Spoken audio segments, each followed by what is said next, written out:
Hello, my beautiful mythical creatures, at you with another Podfic. We're doing one of my own, His Treasure and My Dragon. Chapter 2. Are you just different or odd? I went back to Tagoba Beach, kind of hoping to see the green-haired dragon, to continue cleaning the beach. I continued to clean the beach, a little disappointed that Draco wasn't here. I get a little under halfway through the section I was working on when I heard a deep, gruff voice. "Glad to see you're back." I turned around quickly to see the human dragon. This time he was wearing a dark blue muscle tank top, baggy black jeans, and was barefoot again. His old yellow backpack resting against the stairs to the beach along with his car. "You're back," I said in surprise. Draco snorted a little. "Of course. Did you forget I said that this was one of the most sunny spots I found?" Yeah, I said. "I see you got more cleaned up." He looked around, looking a little impressed.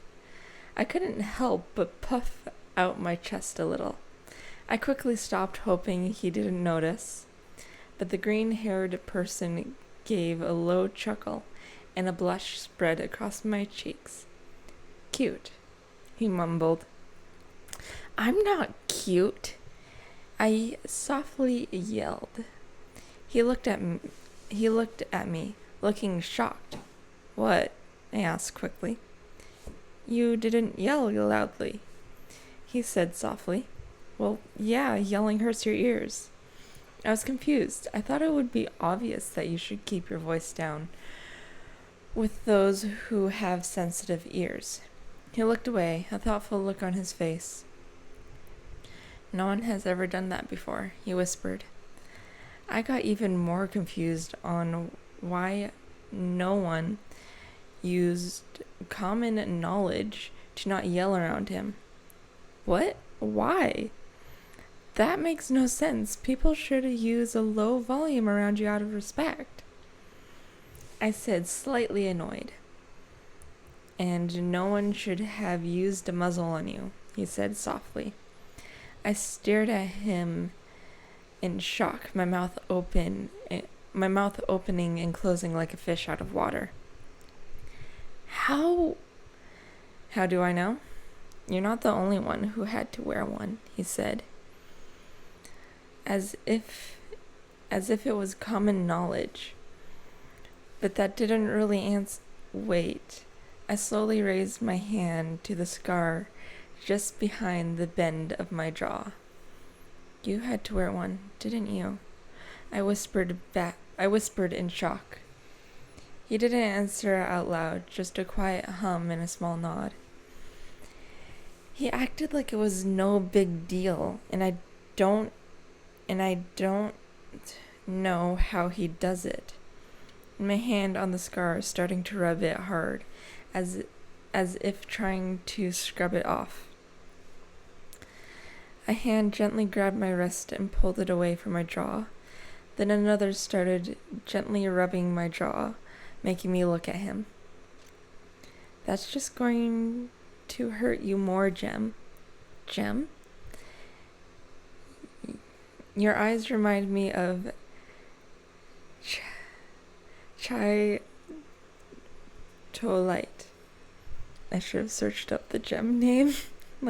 I searched it up. I should have searched how to pronounce it. "It's a beautiful purple gem." "Beautiful? Me?" "Yes, very beautiful gem. Plus, you never gave me your name." "Oh." My eyes widened. "I'm Shinzo Hitoshi." "A beautiful name for a beautiful gem." He gave a small, sweet smile. I could feel my cheeks turn a bright red. Then I realized his hand is still on my jaw, quickly turning my head away from his hand. I need to get back training, I said. Don't mind me then, he said with a smile that is too sweet. He said with a smile that is too sweet. Letting go of me,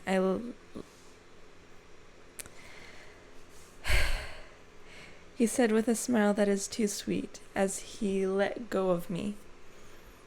I let out a deep sigh, turning away from him with burning hot cheeks, and not just from working in the sun.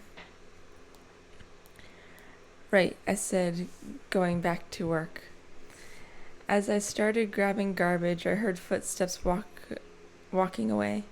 I was a bit upset at the thought of him leaving, which confuses me. I've known him for not even a full day, and yet I'm disappointed when he's not here or upset when he leaves, I thought, my brows furrowing. When I heard a guitar playing, I whipped around to see Draco sitting on the stairs playing something.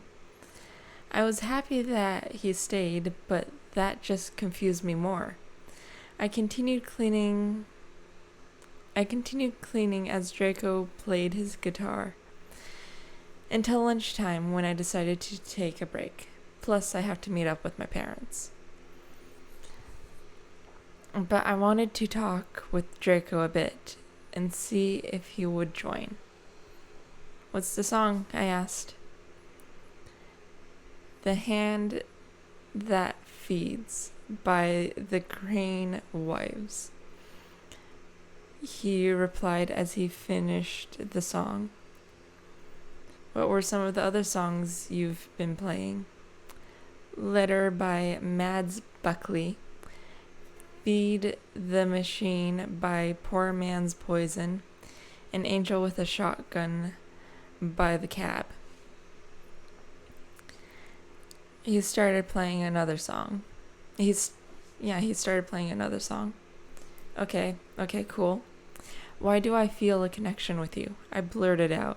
He stopped abruptly, his head slowly turning to me with a look of surprise and panic, before abruptly turning his head around. Fuck, he whispered. I'm sorry, it's probably because... My phone dinged with a text before he could finish. I let out a sigh. I'm sorry, I have to go, but can you come with me? I want to know why. I begged slightly. I guess. Where are we going and with who? He sighed.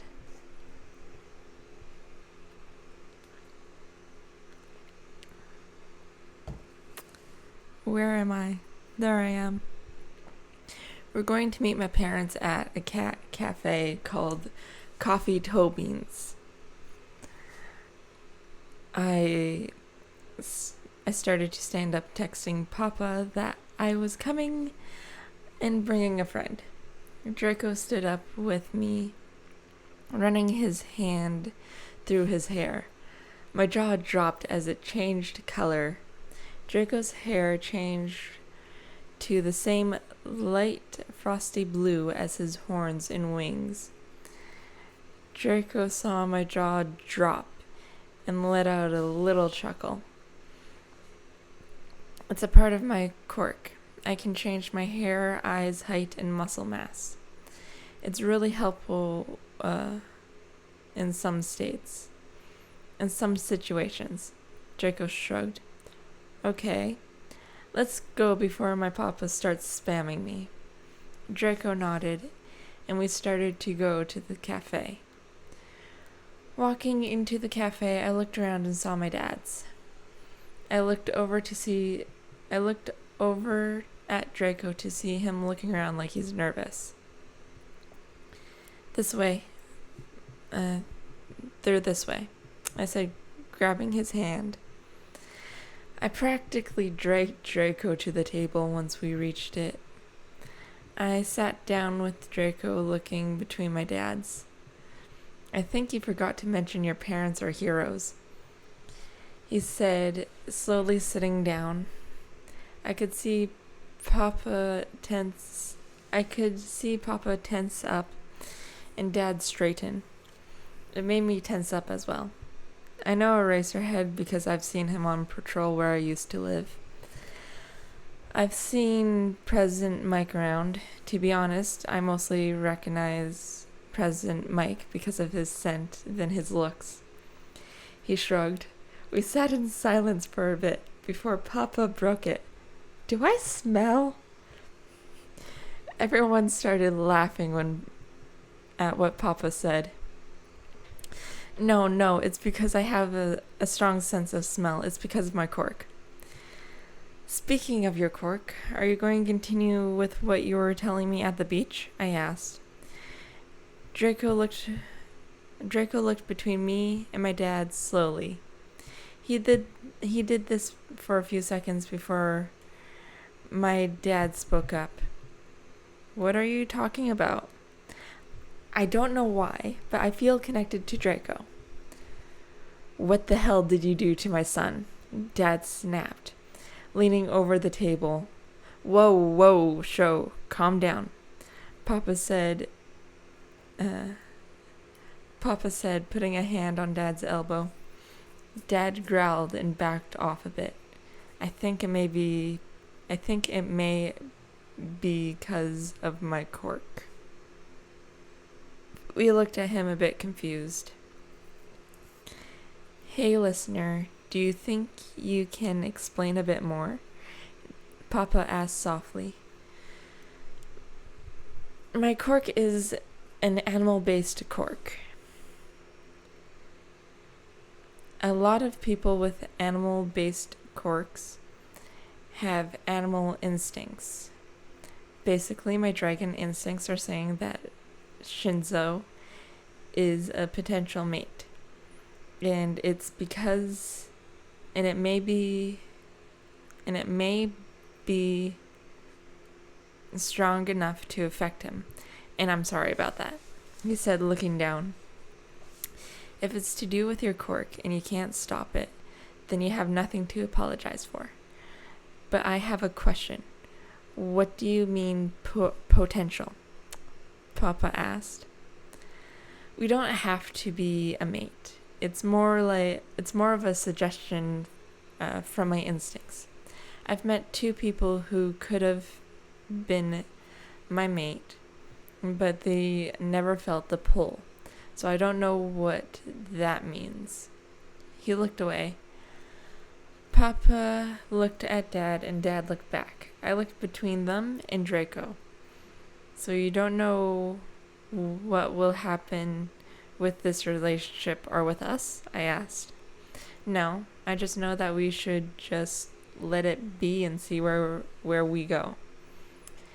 After that, we just talked about random things and had some laughs. But Dad kept looking at Draco like he's a puzzle.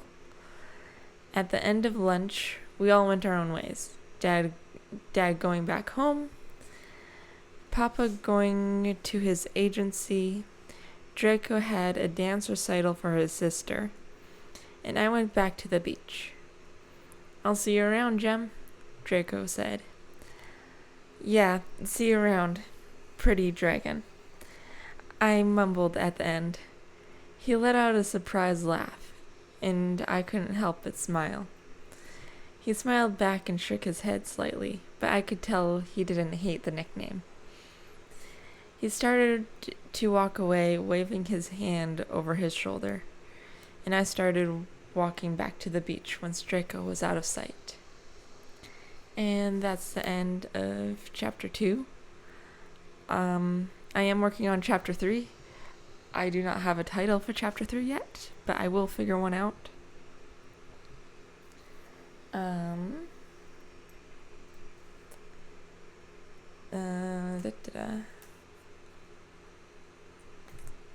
Yeah, that's about it. I'm writing 2 other fan fictions. They are both Criminal Mind based. One is called One Step at a Time. It is a Spencer Aaron love interest. I'm just telling you guys this mostly just in case you don't like those. I am planning on writing from different fandoms that I've been in. The other fanfic is called, I want to say When You Turn My World Upside Down. Give me a sec. I don't remember off the top of my head, apparently. How You Turned My World Upside Down. It is a crossover with Supernatural. And it is a Drake Morgan and Sam Winchester crossover. Like, love interest. Now, I'm going to be blunt here. I've actually never finished Supernatural. So that one may take me a bit longer and have some inaccurate things. But, yeah, that is about it. Until next time, my mythical creatures. Peace out. Stay hydrated and eat donuts. Bye!